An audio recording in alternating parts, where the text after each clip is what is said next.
मेरे प्रिय भाइयों और बहनों, हम परमेश्वर ने अब्राहम को पहले ही बता दिया था, 1 साल पहले के करीब, कि मैं एक बेटा तुझे दूंगा और वो बेटा तुझे सारा के द्वारा प्राप्त होगा और एक निश्चित समय पर प्राप्त होगा।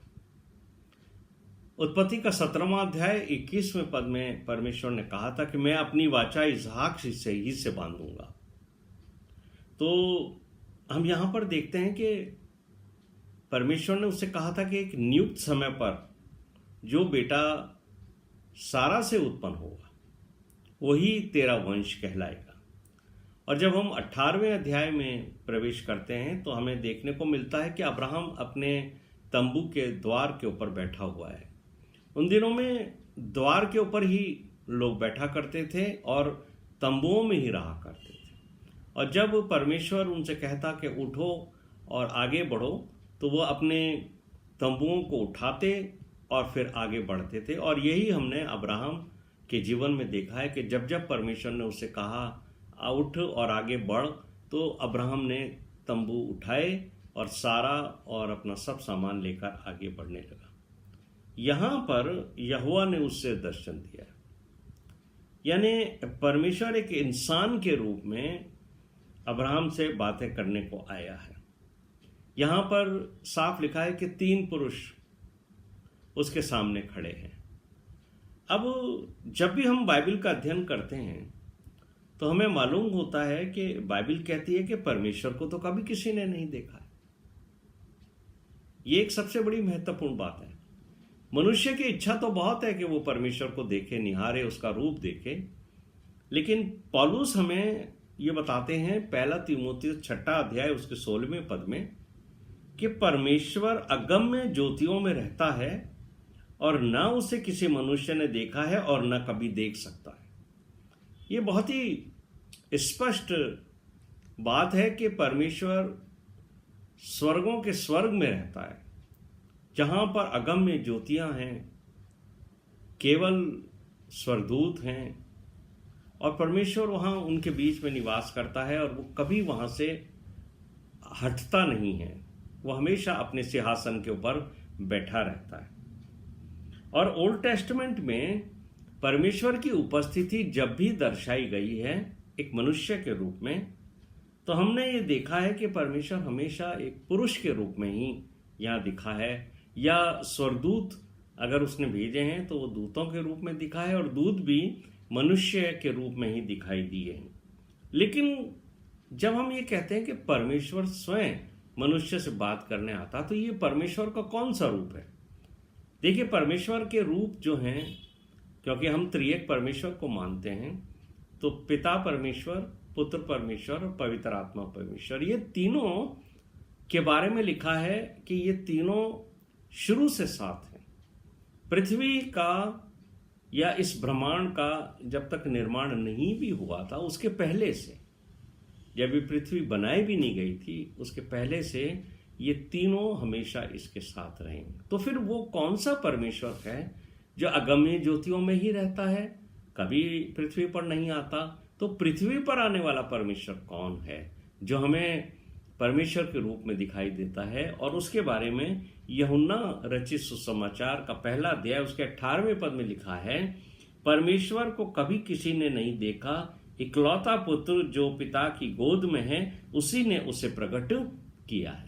तो हम यहां पर देखते हैं कि यीशु मसीह है जो second person of the Trinity है, जो जिसका बैतलहम में जन्म हुआ, उसके पहले वो जब भी संसार में परमेश्वर के रूप में आया है तो वह प्रभु यीशु मसीह ही है, जो हमें और आपको ओल्ड टेस्टमेंट के अंदर परमेश्वर की छवि के रूप में दिखाई देता है।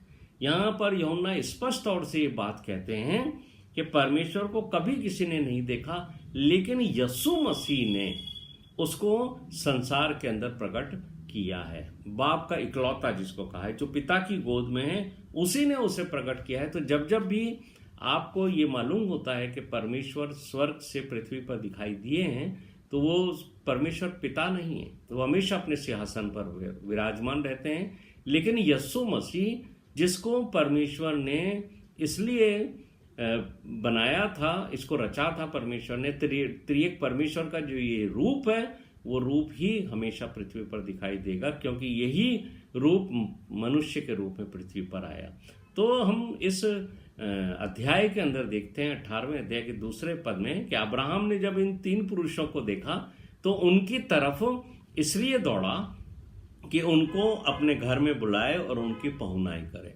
उन दिनों में पहुनाई करना बहुत ही नेक काम माना जाता था और ये बड़ी खुशी की बात मानी जाती थी कि आपके घर पर कोई अतिथि आए और आप उसका सत्कार करिए। इसलिए जब ये तीनों पुरुष आए तो तीसरे पद में लिखा है कि उन तीनों पुरुषों को अब्राहम अपने यहाँ भोजन हेतु निमंत्रण देता है और उसकी पहुनाई उन्होंने स्वीकार की। और अब्राहम से क्या कहा? जैसा तू कहता है वैसा ही कर। यानी अगर तेरे मन में ये इच्छा है कि तू हमारी पहुनाई करे तो हम तुझे ये मौका देते हैं कि तू हमारी पहुनाई कर। और फिर हम आगे बढ़ते हैं, तब क्या देखते हैं 6 से 8 पद के अंदर कि तब सारा से अब्राहम ने कहा कि रोटी बना।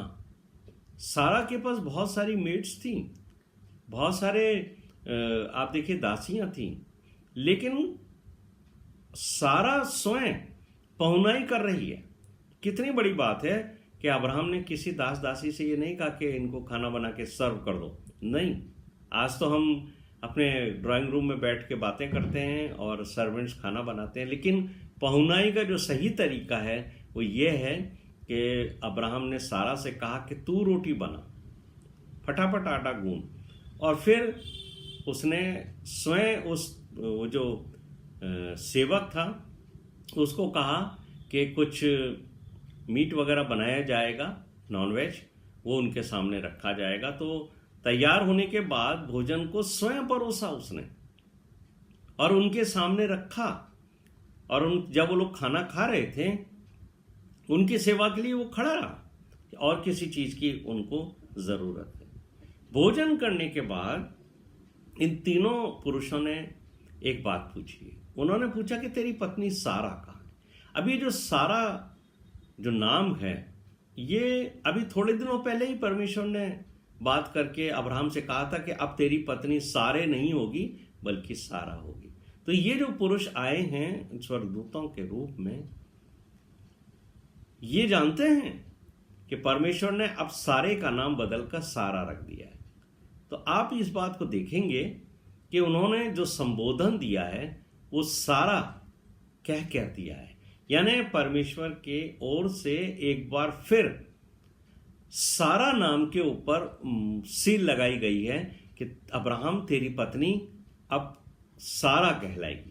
तो ये बड़ी खुशी की बात है। अब्राहम को कंफर्म करने के लिए इन्होंने एक बार बोला कि अब तेरी पत्नी सारा, जिसके बारे में तुझे परमेश्वर ने कहा था कि मैं उसके द्वारा तुझे एक बड़ी जाति बन दूंगा, वो कहाँ है? जब सारा का उन्होंने नाम लिया तो उसके बारे में उन्होंने बताया कि देख, अब जो नेक्स्ट बसंत ऋतु आएगी, जिसको उर्दू में कहते हैं मौसम बहार, जब खुशियां ही खुशियां आती हैं, बारिश होती है, फूल मुस्कुराते हैं, पेड़ मुस्कुराते हैं, जमीन मुस्कुराती है, नेचर खुश होता है जब बारिश होती है और इंसान का मन प्रफुल्लित होता है। ऐसे खुशी के मौसम में, जिसको हिंदी में उन्होंने कहा है बसंत ऋतु, वो कहते हैं कि हम फिर आएंगे और उस समय तेरी पत्नी सारा के तुझसे एक बेटा होगा। अब सारा सुन रही है। महिलाएं पीछे रहा करती थी उस जमाने में भी, आज भी पीछे रहती हैं जब पुरुष लोग बात करते हैं, एकदम सामने नहीं आती हैं।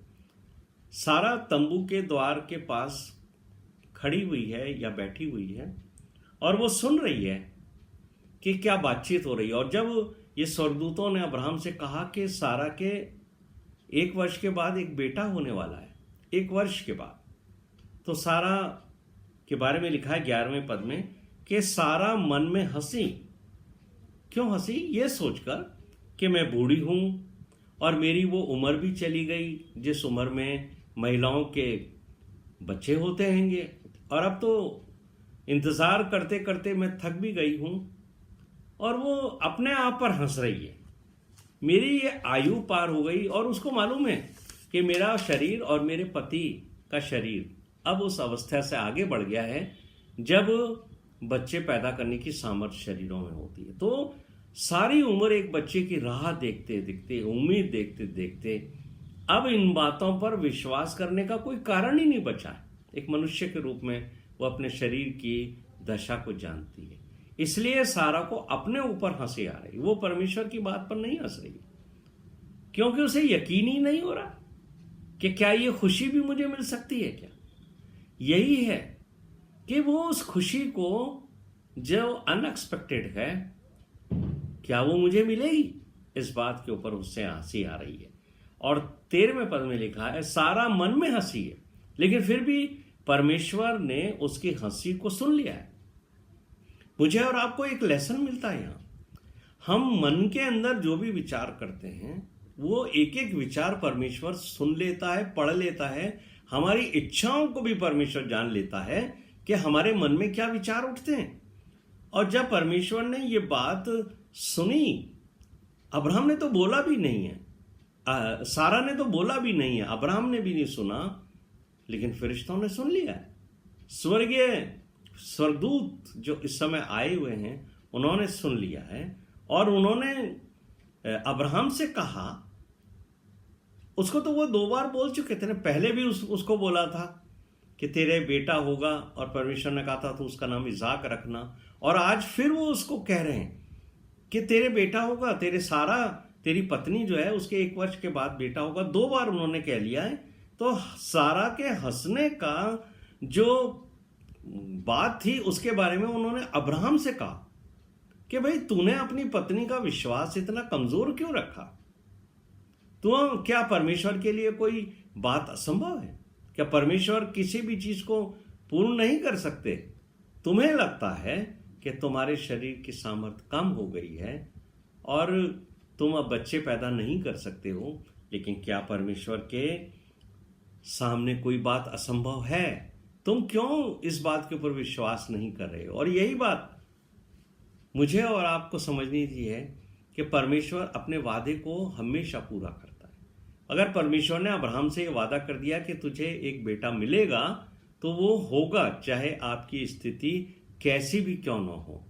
और यही बात यूहन्ना बपतिस्मा देने वाले ने भी उन फरीसियों से कहा था कि तुम ये जो बार बार कहते हो कि हम अब्राहम की संतान हैं, अब्राहम की संतान हैं, तो इस पे ज्यादा घमंड करने की जरूरत नहीं है।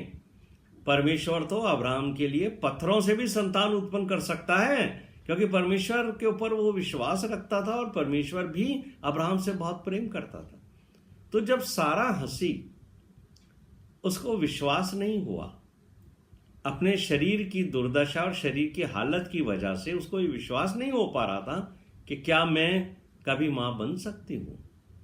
तो यहां पर पौलुस मुझे और आपको एक बात समझाते हैं कि हमारी कैसी भी दुर्दशा हो शरीर की, कैसी भी हमारी परिस्थितियां हो, लेकिन याद रखिए कि जो प्रॉमिस परमेश्वर ने हमसे किए हैं वो प्रॉमिस हमेशा पूरे होंगे, उसमें कभी किसी भी बात का शक नहीं होना चाहिए। और पौलुस 2 तीमुथियुस 2 अध्याय उसके 13वें पद के अंदर क्या कहते हैं कि यदि हम अविश्वासी भी हों, यानी हमारा विश्वास ना हो परमेश्वर के ऊपर, पौलुस कहते हैं यदि हम अविश्वासी भी हों तो भी वो विश्वास योग्य बना रहता है। यानी परमेश्वर हमेशा विश्वास योग्य बना रहता है। हम अविश्वासी हो सकते हैं, हम उसकी बातों पर विश्वास ना करें, लेकिन परमेश्वर अपने वादों से कभी भी नहीं फिरता। परमेश्वर मनुष्य नहीं है। और यही बात गिनती की पुस्तक 23वें अध्याय के 23वें पद में लिखी है कि परमेश्वर मनुष्य नहीं है कि वो झूठ बोले, और नहीं वो आदमजात है कि अपने इरादों से बदल जाए। अपने जो वायदे उसने किए हैं, मनुष्य अपने वादों से फिर जाता है, मनुष्य झूठ बोलता है, लेकिन परमेश्वर कभी झूठ नहीं बोलता।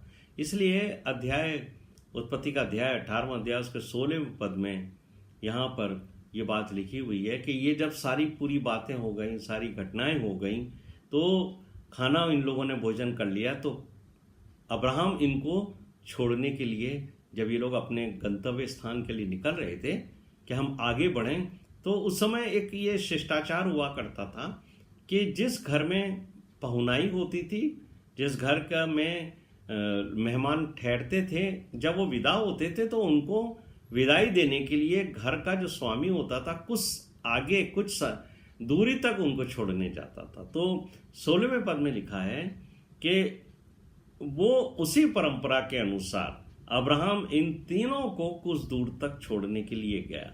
और 17वें पद से हम ये बात पढ़ते हैं कि यहोवा परमेश्वर ने अपने आप से प्रश्न किया। परमेश्वर भी अपने मन में बातें करता है, हम भी बातें करते हैं मनुष्य होने के नाते, तो परमेश्वर भी बातें करता है। वो ये बात कर रहा है कि अब्राहम तो मेरा मित्र सा है, तो अब्राहम को क्या मैं वो बात नहीं बताऊं जो मैं अब करने जा रहा हूं। और आप करने क्या जा रहे हो? वो जो स्वर्गदूत आए थे, 3 थे, तीनों में से एक तो परमेश्वर की छवि के रूप में मैंने आपको बताया कि प्रभु यीशु मसीह मनुष्य के रूप में संसार में आए थे। वो उस समय भी थे और बाद में भी उन्होंने जन्म लिया। तो वो एक तो यीशु मसीह थे जो अब्राहम से बात कर रहे हैं परमेश्वर के रूप में, और 2 स्वर्गदूत हैं जो सदोम और अमोरा की तरफ ताक रहे हैं, क्योंकि उनका मिशन ये है कि आप सदोम और अमोरा को उनको नाश करना है। तो यहोवा परमेश्वर ने इस बात को प्रभु यीशु मसीह के मन में भी डाला, जो त्रिएक परमेश्वर में द्वितीय परमेश्वर है, परमेश्वर पुत्र है, कि जो बात मैं करने वाला हूं उसकी चर्चा अब्राहम से करूं। मैं इससे कोई भी बात जो है नहीं छिपाऊंगा। और भजन 19 उसके 9 पद में लिखा है, यहोवा के नियम सत्य हैं और पूरी रीति से धर्म में। तो परमेश्वर उस काम को करने से पहले जो उसने 20वें पद के अंदर लिखा है 18वें अध्याय के, यहोवा ने कहा कि सदोम और अमोरा का पाप मेरी दृष्टि में बहुत बढ़ गया है। अब्राहम से बातचीत हो रही है परमेश्वर की, इसलिए पहले मैं उनके पापों को जांचूंगा कि क्या उन्होंने सच में ऐसा पाप किया है। यदि किया है तो मैं उसे जान लूंगा। परमेश्वर कह रहा है मैं न्याय करूंगा। लेकिन इसके पहले ही ये बात जो भजन संहिता 19:9 में मैंने पढ़ी आपके लिए कि यहोवा के नियम सत्य हैं और पूरी रीति से धर्म में हैं, यही बात रिविलेशन 16:7 में भी लिखी हुई है। फिर मैंने वेदी में से शब्द सुना, हे सर्वशक्तिमान प्रभु परमेश्वर, तेरे निर्णय ठीक और सच्चे हैं। यानी जो भी तू निर्णय करता है वो सच्चे होते हैं, तेरा न्याय करने का तरीका भी सच्चे है। और 22वें पद में, उत्पत्ति का 18वां अध्याय उसके 22वें पद में लिखा है, तब वे 2 स्वर्गदूत वहां से मुड़ के सदोम की ओर जाने लगे और अब्राहम यहोवा के आगे खड़ा रह गया। अब देखिए यहां पर 3 स्वर्गदूत आए थे। एक स्वर्गदूत परमेश्वर पिता के रूप में था, परमेश्वर पुत्र के रूप में था, और 2 जो थे स्वर्गदूत वो उस काम को करने आए थे जिस काम के द्वारा वो सदोम और अमोरा को नाश करने वाले हैं। इसलिए ये जो 2 स्वर्गदूत थे वो तो सदोम और अमोरा की तरफ चले गए, और परमेश्वर का रूप जो परमेश्वर की छवि यीशु मसीह में दिखाई दे रही है वो अब्राहम से बात कर रही है। इसलिए जब आप 19वां अध्याय पढ़ोगे तो वहां पर आपको सिर्फ 2 स्वर्गदूतों का जिक्र मिलेगा जिन्होंने उसको नाश किया था, और जो लूत के घर में भी जाकर रहे थे 2 स्वर्गदूत। लेकिन यहां जो परमेश्वर पुत्र के रूप में परमेश्वर दिखाई दे रहे हैं, अब्राहम से बात कर रहे हैं, वो क्या कह रहे हैं? अब्राहम ने, अब यहां पर अब्राहम और यहोवा के बीच में बात हो रही है। अब्राहम ने एक महत्वपूर्ण प्रश्न परमेश्वर से किया है, क्या तू सचमुच दुष्ट के साथ धर्मी को भी नाश करेगा? ये बात किससे कही है? Second person of the Trinity यानी यीशु मसीह, जिसके मन में सिर्फ प्रेम है, जो अपने अपराधियों को भी क्षमा करने की बात करता है। जब यीशु मसीह संसार में आए थे उन्होंने यही कहा था, अपने दुश्मनों के लिए प्रार्थना करो, अपने दुश्मनों को क्षमा करो और उनको भी नाश होने से बचने का मौका दो। तो यही बात जो है इस चरित्र के अंदर थी। किसके अंदर? अब्राहम में। अब्राहम भी लोगों के नाश होने से खुश नहीं होता, और उसको मालूम था कि मेरा भतीजा लूत जो है वहां रहता है, उसका परिवार रहता है, और मेरा भतीजा लूत जो है वो एक अच्छा मनुष्य है, उसने सचमुच वहां पर बहुत अच्छे कार्य किए होंगे और लोगों को परमेश्वर के नजदीक लाने का काम किया होगा।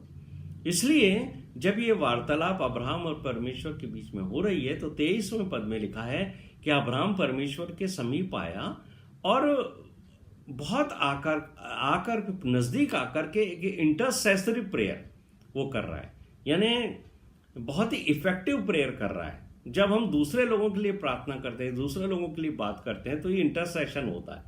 यहां पर जब लोग जो हैं परमेश्वर से प्रार्थना करते हैं तो आपने देखा होगा कि वो उनके मन में एक उनके प्रति एक बड़ा भाव होता है। उनको सही मार्ग में लाने के लिए वो प्रार्थना करते हैं, उनको उनकी ज़रूरतों को पूरा करने के लिए प्रार्थना करते हैं, उनको बचाने के लिए प्रार्थना करते हैं, उनको पाप में गिरने से लिए प्रार्थना करते हैं। इसको इंटरसेसरी प्रेयर करते हैं। और अब्राहम जानता है कि परमेश्वर धर्मी है, तो वो अगर मैं उससे बात करूंगा तो परमेश्वर जरूर है कि वो अधर्मियों के साथ साथ धर्मियों का नाश नहीं करेगा। वो न्यायी है और परमेश्वर धर्मी भी है। वो कभी भी धर्मी लोगों को दुष्टों के साथ नाश नहीं करेगा। इसलिए यहां पर अब्राहम परमेश्वर के सामने एक बहुत ही इफेक्टिव प्रेयर कर रहे हैं। वो कह रहे हैं परमेश्वर से कि प्रभु, आपका जो स्वभाव है, आपके नियम जो हैं, मैं जानता हूं कि आप धर्मी के साथ अधर्मी के साथ धर्मी का नाश नहीं करोगे। इसीलिए मैं आपसे विनती करता हूं। और अब्राहम केवल अपने भतीजे के लिए ही प्रार्थना नहीं कर रहा, उसके परिवार के लिए प्रार्थना नहीं कर रहा, बल्कि वो उन लोगों के लिए भी प्रार्थना कर रहा है जो सदोम और अमोरा में रहते हैं। देखिए, अब्राहम के जीवन का और उसके चरित्र को हम देखते हैं, उसका मन कितना अच्छा था। यही है चरित्र हमारे परमेश्वर का और हमारे प्रभु यीशु मसीह का, कि वो किसी को नाश नहीं करना चाहते, सबको मौका देना चाहते हैं। इसीलिए अब्राहम के हृदय में सदोम और अमोरा के लोग जो परमेश्वर की नजर में पापी हैं, और वो भी जानता था, अब्राहम भी जानता था कि ये लोग अच्छा स्वभाव नहीं रखते, बहुत ही पापी लोग हैं, दुष्ट लोग हैं, फिर भी उनको बचाने के लिए अब्राहम जो है परमेश्वर से प्रार्थना कर रहा है। और 24वें पद के अंदर, उत्पत्ति का 18वां अध्याय उसके 24वें पद में अब्राहम परमेश्वर के सम्मुख खड़ा है और पूरे सदोम और अमोरा के लिए ये प्रार्थना कर रहा है और विनती कर रहा है कि प्रभु, अगर वहां 50 धर्मी भी हों तो क्या इन 50 धर्मियों के कारण तू उनको क्षमा नहीं करेगा? क्या वो जो लोग दुष्ट हैं तेरी नजर में, जिनका तू न्याय करना चाहता है, जिनको तू मिटा देना चाहता है, उनके साथ साथ इन 50 लोगों को भी तू नष्ट कर देगा है प्रभु? देखिए कितनी बहुत ही अच्छी और बहुत ही बड़ी बात उन्होंने कही है। अब्राहम की विनती देखिए, अब्राहम कह रहा है प्रभु आप धर्मी हैं, आप न्याय करने वाले हैं, लेकिन इतने सारे लोगों में अगर सिर्फ 50 लोग भी हो ना, तो क्या आप इन 50 लोगों की खातिर उन पापियों को नाश होने से बख्श देंगे, छोड़ देंगे, उनको क्षमा कर देंगे क्या? या इन 50 को भी आप उनके साथ भस्म कर देंगे? तो यहां पर मुझे और आपको देखने को मिलता है कि परमेश्वर अब्राहम से इतना स्नेह रखते थे, क्योंकि अब्राहम के अंदर भी वही चरित्र था जो परमेश्वर के अंदर। तो परमेश्वर ने उनसे क्या कहा? नहीं, अगर 50 लोग भी वहां मिल गए ना सदोम और अमोरा में, तो मैं उनको नाश नहीं करूंगा, बल्कि सदोम और अमोरा को बख्श दूंगा।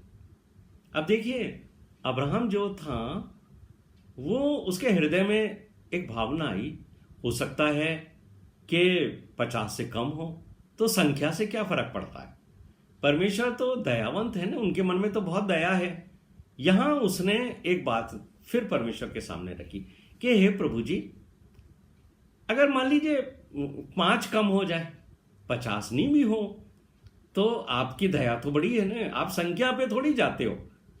संख्या तो आपके लिए कोई महत्व नहीं रखती। आपके लिए तो ये बात महत्व रखती है कि वहां लोग धर्म को जानें, अच्छा जीवन व्यतीत करें, पापों से फिरें, दुष्ट लोगों की संगति छोड़ दें।